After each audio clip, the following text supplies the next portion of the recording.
የሳሮን ክፋት የዳዊት አልበቃት ብሎ ሩትንም ወግታ አሳረፈቻት። እንደ ሰው በአንድ ጥፋቱ አይማርም። ፈጣሪ ራሷ ላይ ዙሮ ተዟዙሮ እንዳመጣባት ለምን አትማርም? አይገርምም። ህይወት ልበ ንጹህ ስለሆነች እዛው እጃቸውን በእጃቸው አባላቻቸው ሁሉን ነገር ፈጣሪ ስለረዳት። ሳሮን እንግዲህ እስከ ዛሬ ዘግይቻለሁ፣ አንቺን ነበር ማስወገድ አለብኝ፣ በጣም ተሳትቻለሁ እያለች ህይወትን ለመውጋት ቢላዋን ይዛ መጣች። ህይወትም እባክሽን ሳሮን እሱን ነገር እንዳታደርጊው፣ የሚጸጽትሽን እባክሽን እያለች ተማጸነቻት። እሷ ግን ልትሰማ አልቻለችም። እናም ምንድን ነው ያደረገችው? ከዛም ሩት ደግሞ እየሮጠች መታ ሩት እህቴ ምን እያረግሽ ነው? ያሹ ቢላዋ እኮ ነው፣ ተረጋጊ፣ እሱን ነገር ወደዛ ጣይሁ ብትላትም አንቺ አያገባሽም፣ በማያገባሽ ገብተሽ አትቀባጥሪ፣ ውጪ አለቻት።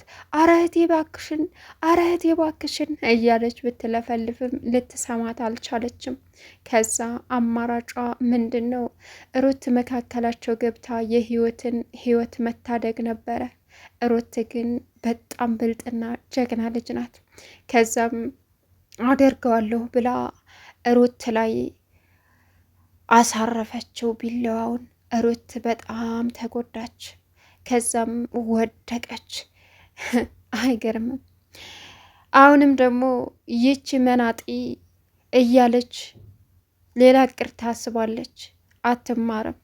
የልጅቷ ንጹህነት እሷው እራሷ ላይ በዙሪያዋ ያሉትን ሰዎች እንድትጎዳ እያደረጋት እንኳ አትረዳም ሳሮን። ሰላም ውድና የተከበራችሁ የቻናል ቤተሰቦች እንዴት ናችሁ? ሰላማችሁ ይብዛልኝ። ለዚህ ቻናል አዲስ የሆናችሁ ሰብስክራይብ እያደረጋችሁ ቪዲዮውን እስከ መጨረሻው ተከታተሉ። ዛሬ እንግዲህ በአዲስ ነገር የህይወት መንገድ ቀጣይ ፓርቲ ይዘን መጥተናል። ሳሮን እንግዲህ ከጥፋቷ የማትማር በቃ ክፋትን ብቻ እያመለከች የምትቀጥል የሰይጣን ቆራጭ እናት እንግዲህ ማለት ነው። ዛሬ እንግዲህ ህይወትን እጨርሳለሁ ብላ ሁለቱንም እህትና ወንድሟን አሰናብታቸው ነበረ። እናም የሚገርመው ነገር ደግሞ መድኃኒቱን የመረዘችበትን ህይወት ፖርሳ አስቀመጠች። ፖርሳውን እሷ ራሷ ገዝታ እንጂ ህይወት ፖርሳ እንደሌላት ሳሚ ራሱ ተናገረ። እንዴ ከመቼ ወዲህ ነው ህይወት ፖርሳ የሚኖራት ሲላትም አሁን ገዝታለች እሷ ፖርሳ ይዘህ ሂድ የዳዊትን ልብስ አለችው። ሳሚም ሲሄድ ያልጠበቀውን ነገር ከህዊ ፖርሳ አገኘ። እንግዲህ የመጀመሪያ እቅዷ ዳዊት ሐኪም ቤት እንደገባ ሄዳ እንኳ አልጠየቀችውም። ሳሚ ሲመጣ ወንድሜ እንዴት ሆነ ሳሚ አለችው። ቆይ አንቺ ግን ምንድን ነው እንደዚህ የሚያርበተብትሽ? ምን ሆነሻል? እንዴትስ ነው ወንድምሽ? እዚህ ምን ትሰሪያለሽ? ወንድምሽ እዛ በህይወትና በሞት መካከል ሆኖ አላት። እኔ እኮ ካየሁት አልችልም ብዬ ነው። እኔ አልችልም አለችው። ከዛም ግን ሰላም ነው አላት። ምንም ሰላም ነኝ አለችው። እሺ በቃ ለማንኛውም ወንድምሽ አሁን በሞትና በነፍስ መካከል ነው። ምናልባት የሚያስፈልገው ቀያሬ ልብስ ካለ ብዬ ነው ልወስድ የመጣሁት። አሁን ተመልሼ ልሄድ ነው አላት። እሺ አለችው። እሺ እኔም ልብሴን ቀይሬ የመጣሁኝ አለችው። እርፍ በዚህ ሰዓት ጭራሽ ስለ ልብስ መቀየር ያሳስብሻል አላት። እሺ በምንድን ነው ልብሱን ይዤ የሚሄደው? ማለቴ ሁሉም ሻንጣ ትላልቅ ነው አላት።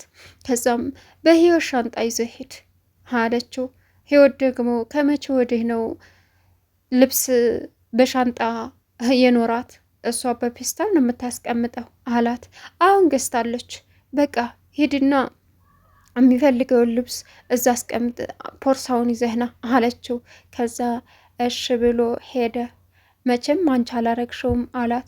ሳሚ ምን እያልክ ነው? እኔ ነኝ ጥፋተኛዋ፣ እኔ ነኝ የጥፋተኛ ስሜት እየተሰማኝ ነው ሳሚ ስትለው፣ ማለት መቼም ዳዊትን መርዣው ነው አትይኝም አላት። እንዴ ወንድሜ መንከባከብ ነበረብኝ፣ ተሳስቻለሁ አለች። ከዛም በቃ የሆነ ሆኗል፣ አሁን እንሄድ አለና ህይወ ክላስ ሲገባ ፖርሳው ውስጥ ዳዊትን የመረዘችበትን ፖርሳ መድኃኒት ህይወ ፖርሳ ውስጥ አስቀምጣለች። ግን ፖርሳውም የህይወ አይደለም። ከዛም ሳሚ ያንን አገኘውና ደነገጠ፣ ማመን አቃተው። ከዛም ሳሮን ሳትመጣበት ብልጥ ነው ሳሚ ከኪሱ ጨመረው የሚመረዘውን መድኃኒት። ከዛም ሳሮን መጣች። ጨረስክ እንዴ አለችው። አዎ ጨረስኩ፣ ምን ነው አላት። እንሂድ አላት። አዎ እንሂድ ጨርሻለሁ። እሺ ፖርሳው ውስጥ ምንም ነገር አላገኘህም አለችው። ማለት ምን አገኛለሁ? በቃ ልብሷን ነው ዘግዝኬ ይዤ መጣሁ፣ ሌላ ምንም አላገኘውም አላት። ምን ማለት ነው ሲላትም አይ ምንም በቃ እንሂድ አለችና ሐኪም ቤት ሄዱ። ከዛም ዳዊትም ተመልሶ መጣ ተሽሎት። ሩትም እንግዲህ ተሽሏት ተመልሳ መጣች። ከዛም በጣም የሚያሳዝን ነገር ነው። ከዛም ወንድሜ ግን ምን ሆነህ ነው አለች። ከዛም ሩት አላውቅም፣ ውጭ ላይ የሆነ ሰውዬ ዶናት ሰጥቶኝ ነበረ፣ ያ ይመስለኛል። ከዛም መጥቼ ደግሞ ሳሮን ለህይወት የሰራችውን ጁስ ግጥም አድርጌ ጠጣሁኝ፣ በቃ ወዳው ታመምኩኝ አለ። ከዛም እኔ መቼም ጁዙ አይሆንም እርግጠኛ ነኝ ዶናት ነው የሚሆነው አለ። እሺ አንተን የሚመርዝ ማን ነው ውጭስ ቢሆን ሲል ትለውም አላቅም ህይወት፣ አንቺስ እሺ እንዴት ነሽ? አሁን የወግሹን ሰዎች ንገሪኝ ምንም ሳትደብቂ አላት። ዋካ አሁን አልነግራቸውም፣ ሌላ ጊዜ ነው የምነግራችሁ አለችው። እንዴ ምን ማለት ነው ሲላትም አረ እያቀለድኩ ነው፣ የሆኑ ሁለት ሰዎች መንገድ ላይ ተጣልተው በጩቤ እየተዋጓጉ እያለ እኔ ሩጬ መካከላቸው ገባሁ፣ ከዛ እኔን ወጉኝ አለችው። ይገርማል፣ አንቺ ጤነኛ ነሽ እንዴ? ከዚህ በላይ ማን ነው ቢጎዱሽስ ቢገሉሽስ? ከዛሬ ጀምረሽ ጠበኛ ቦታ መሀል ቀርቶ ባይንሽ ብታይ ተናግሬያለሁ አለ ዳዊት። ከዛም ሳሚም ንገሪን እንስማው፣ ማን እንደዚህ ያረገች ሲላትም ተናገረች። ከዛ ህዊ አንዴ ዳዊትን አንዴ ሩትን መመልከት ጀመረች አለች። ከዛም ሁላቸውም እውነቱን ነው፣ ስለዚህ አሁን ከዛሬ ጀምረሽ ጸብ የሚጣላ ሰው አጠገብ ብትቀርቢ እኔ የለውበትም አለ ሳሚም። ከዛም በቃሽ አልቀርብም፣ አይደለም ሲጣሉ እንደ በፍቅር ሲተቃቀፉም ዞር ብያ ላይም አለች ሩት። ወንድም ያውን ግባና ተኛ አለችው። እኔ አሁን አልተኛም። እሺ ግን አንቺም ተኝ፣ ቁስሉ እኮ በጣም አሞሻል ሲላት እኔ ውስጥ አልገባም ይጨንቀኛል፣ እኔ እዚህ ስሆን ነው ደስ የሚለኝ፣ አልፈልግም አለችው። እሺ እኔ ደክሞኛል አለ። ምግብ አልበላሽም? ምን ትፈልጊያለሽ አለች ህዊ። ከዛም ሩትን ምንም አልፈልግም ቢቢ አላለኝም አለች። ከዛም ዳዊት እኔም በጣም ርቦኛል፣ ምርጥዬ ሽሮ ስሪልን፣ እኔም አብረን እንበላለን፣ መብላት ግድ ነው አላት። እሺ አለች። ዳዊትም ወደ ክላሱ ሄደ። ከዛም ህዊ እንዴት ነው እንትን የምትዩ ለሳሮን ወንጀሏን የምትሸፉኝላት አለቻት። ከዛም በዚህ ሁኔታ መናገር የለም ተረጋጊ፣ እየሸፈንኩላት አይደለም፣ ግን የተፈጠረውን ነገር ደግሞ ቀስ በቀስ ነው አለች ህዊ። እሺ በቃ እንደዛ ነው፣ እኔ አሁን ላይ እየፈራዋን ነው ሳሮን። እሺ ምግቡስ ስትላትም እውነት ሳሮን አንቺን መግደል ትፈልጋለች አለቻት። አላቅም፣ ደግሞም ልትገለኝ ነበር፣ ምን እንዳደረግኳት አላቅም፣ አንቺ ህይወቴን አተረፍሽልኝ አመሰግናለሁ አለቻት። ያንቺን ህይወት ማትረፍ ግዴታዬ ነው፣ አታመስግኝ ህዊ አለች። እልቅስ አሁን ሻይ ብታመጭልኝ ቅር ይልሻል? ስላዘዝኩሽ ይቅርታ አለቻት። እንዴ ይቅርታ አትጠይቂኝ፣ ደግሞ ህይወቴን ያተረፈችልኝ ሴት እንኳን ሻይ አይደለም ሌላስ ብትለኝ አለቻት። እሺ ብላ ወደ ክችን ሄደች። ሩት ደግሞ ወጥታ ወንድሟ ጋር ደውላ የተፈጠረውን ነገር ነገረችው። ብትመጣ ጥሩ አይሆንም ብዬ ነው እና ነገ እመጣለሁኝ፣ እረ ከባድ ነው አለች። ከዛ እሱም እሺ አላት። ሳሮን አይኗን አፍጥጣ መጣች። ወንድሜ አለች። እህቴ የት ነበርሽ? የእኛ ነገር አያሳስብሽም አይደል አላት። ከዛም በቃ ምን ላድርግ ስራ እኮ ሆኜ ነው። ለእናቴ ነገርሻት አላት።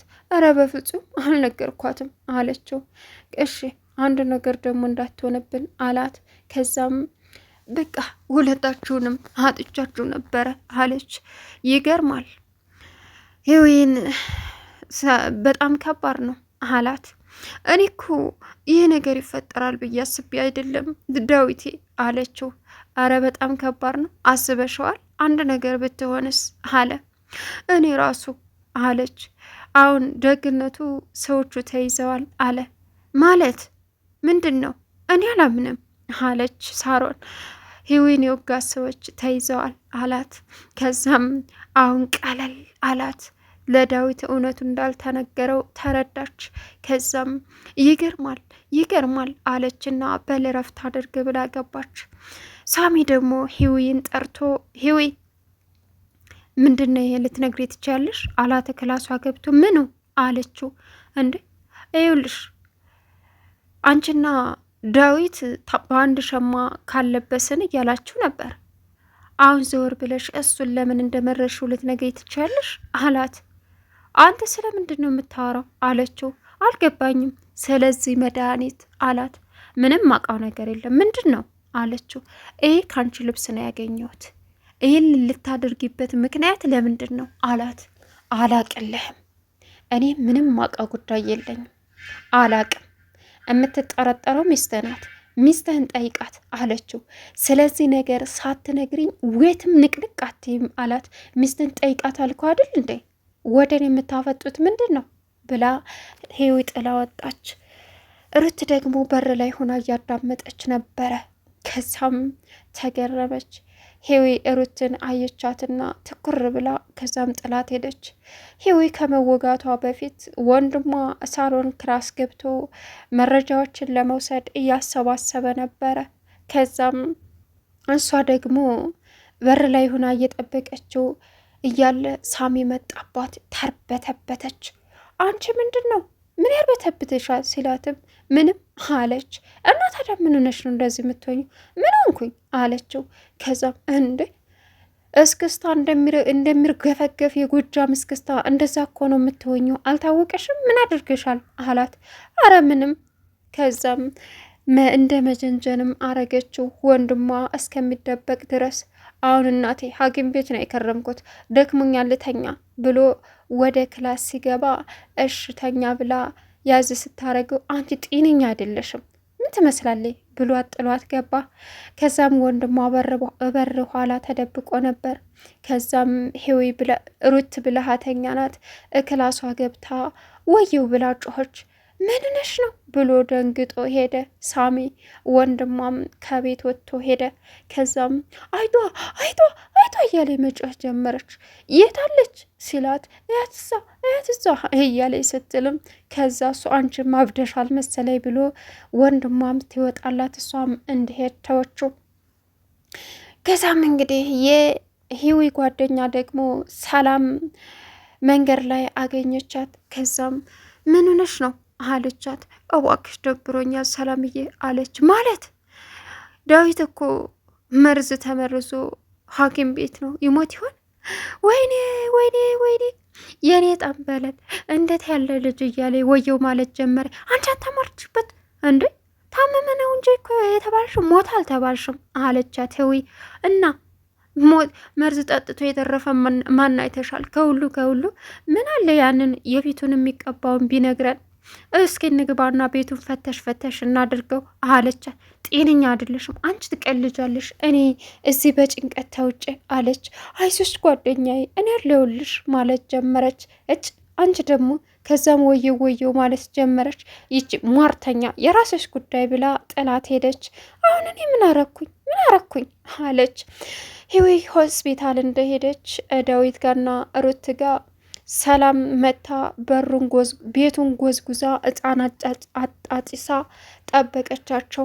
ከዛም ደነገጡ። ሲመጡ መጀመሪያ የምታምልከውን ጠንቋይ እየጠራች ሁለቱንም ልጆች በሰላም ወደ ቤታቸው መልሳቸው ህይወታቸውን አትርፈህ እያለች ዱቃ እያደረገች ነበረ። ከዛም እንዳለችው ማስመስሎላት ሁለቱም ልጆች በህይወት መጡ። ካልሆነ ግን አንላቀቅም እያለች መቀዋጠር ጀመረች። ከዛ ሲመጡ አሁን ልውጣ፣ ህዊ ከመጣች ትናደድብኛለች፣ ከመጣችም የራሷ ጉዳይ፣ እኔ ለሷ ብዬ ነው እያለች እያለ ሁሉም መጡ። ሁሉም እንደገና ጎዘጎዘች፣ ቡና ፈላች። ሳሚ አንቺ ውጪ ህይወት ታፈላዋለች አላት። ዝም በል አንተ ክፍታፍ፣ አንተ ነህ ደግሞ እኔን የምትናገረው? አልወጣም እሺ አንተ ከሃዲ፣ የሰው ከሃዲ አለችው። ከዛም ህዊም በጣም ተጨናንቃ ነበረ። ሩት ደግሞ በህዊ ጓደኛ በሰላም በጣም ሳቀችና ተገረመች። የህዊ ጓደኛ ሰላምም ወጥታ ሄደች። እናም ዳዊትም ዝም ብሎ ተመለከታት። እንግዲህ አሁን ሳሮን ምንድን ነው የሚበቃት? ድጋሜስ ህዊ ላይ ምን ታደርጋለች? የህዊ ስቃይ እንደኔ ይበቃል ባይነኝ። ለቻናሉ አዲስ ሲሆናችሁ ሰብስክራይብ እያደረጋችሁ ቪዲዮን እስከ መጨረሻው ተከታተሉ። ሀሳብ አስተያየታችሁንም ኮሜንት ላይ አስቀምጡ። ከቪዲዮ ጋር መልካም ቆይታ ይሆንላችሁ። አሰላሙ አሌይኩም ወራህመቱላሂ ወበረካቱሁ።